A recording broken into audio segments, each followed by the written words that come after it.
ótimo dia para nós. Deus te abençoe. Bora para a leitura hoje de Juízes capítulo 17.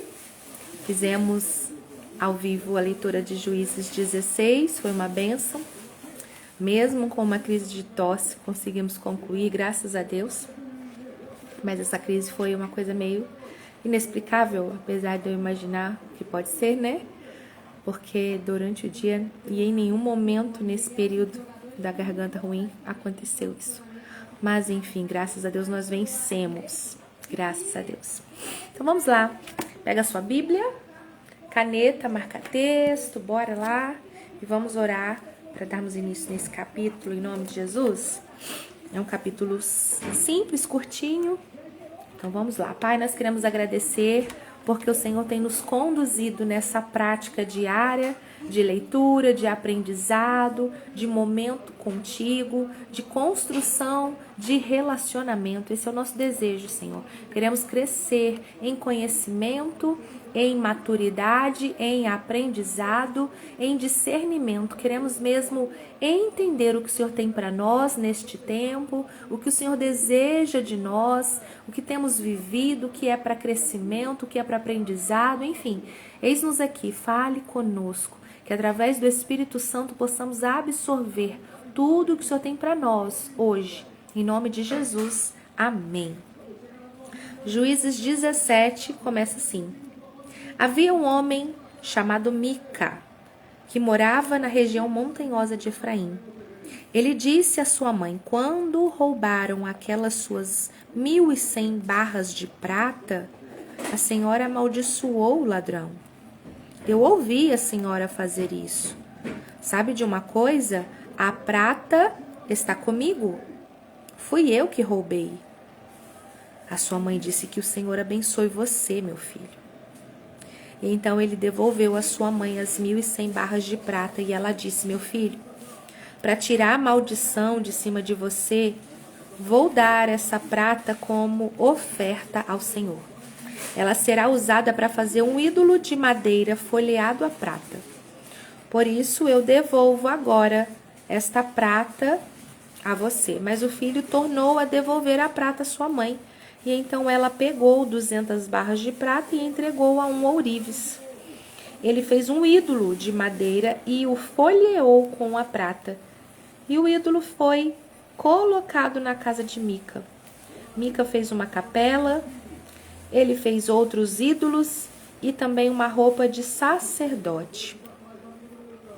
Separou um dos seus filhos para ser o seu sacerdote. Naquele tempo não havia rei em Israel e cada um fazia o que bem queria. Um rapaz estava passando uns tempos na cidade de Belém, de Judá, e ele era levita. Esse moço saiu de Belém procurando um lugar para morar e viajando pela região montanhosa de Efraim, chegou à casa de Mica. E Mica lhe perguntou, de onde você vem? E o moço respondeu, eu sou levita de Belém, da região de Judá, e eu estou procurando um lugar para morar.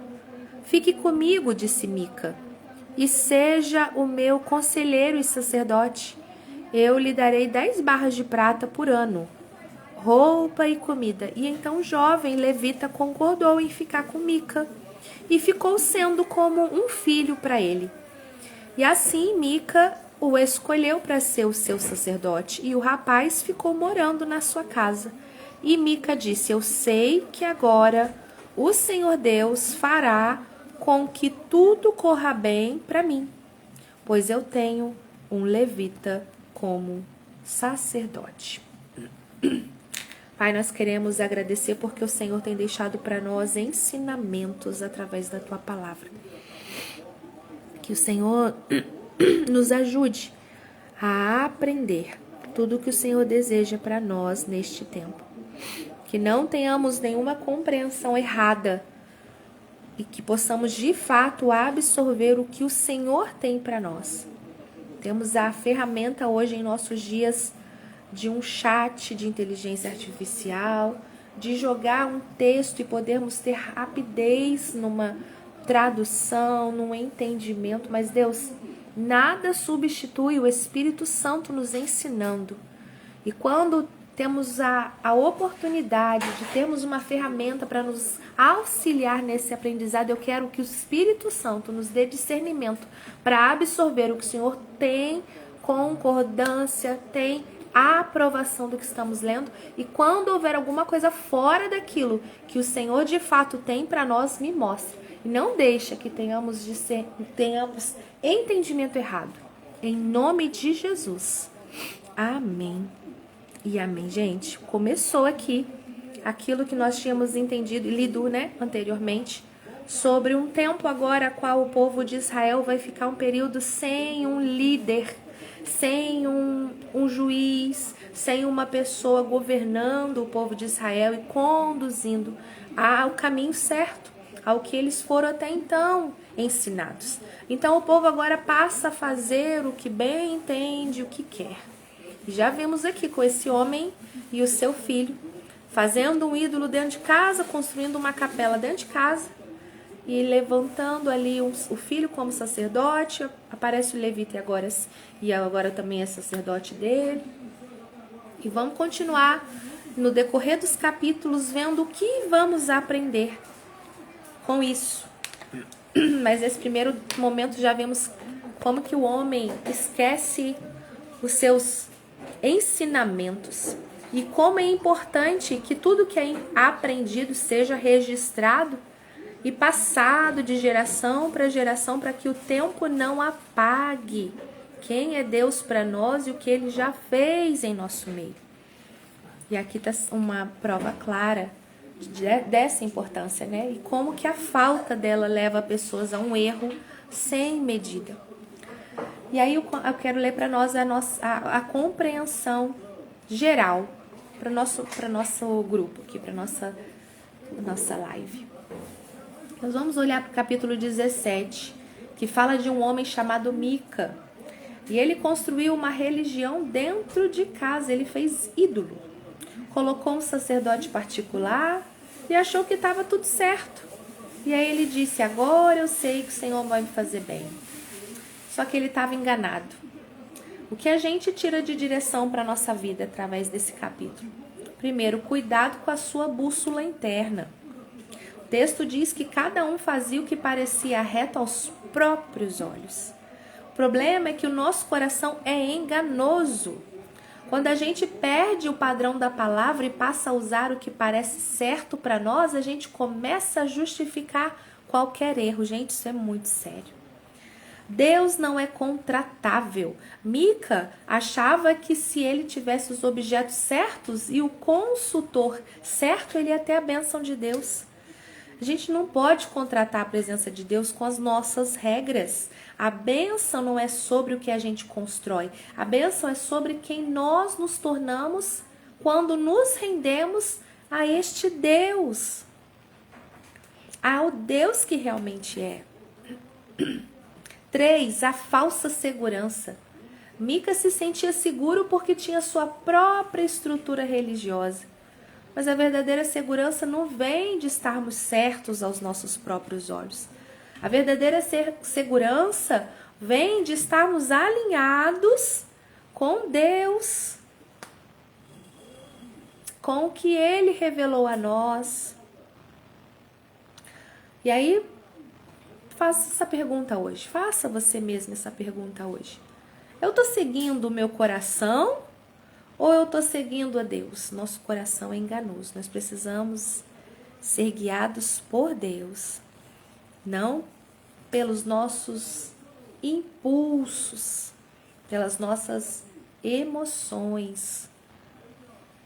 Por isso que nós precisamos entendê-las e buscar discernimento no Senhor para sermos guiados por Ele, até mesmo quando estamos com as emoções afloradas. E o resumo para entrarmos em ação. Primeiro, teste de objetividade. Existe alguma área da sua vida onde você está dizendo, isso parece certo para mim? Para talvez justificar algo que você sabe que contraria os valores de Deus? Gente, isso é muito sério e é muito importante você fazer esse teste. Faça essa pergunta. Tem alguma área que eu estou dizendo que isso parece ser bom para mim só para justificar uma coisa que eu sei que contraria Deus? 2. Desconstrução de ídolos. Mica criou um Deus particular. Mica estava identificando ali uma forma de condizer com o que ele queria, para ser conveniente.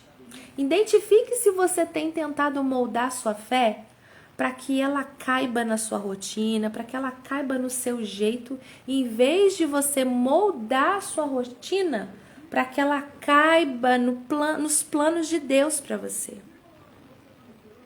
A gente fica tentando enquadrar as coisas de Deus do meu jeito, da forma que me cabe, da forma que me atenda. E não o contrário. Eu me mover, eu me movimentar, eu me moldar da forma que Deus quer que eu faça. 3. O alinhamento da consulta. Em vez de procurar pessoas que apenas concordem com seus planos, peça a Deus que te mostre onde a sua bússola moral pode estar desajustada. É isso. E a nossa frase é... Olha, a última teve frase, é de ontem. Olha, nós não lemos a frase de ontem, eu não li, né?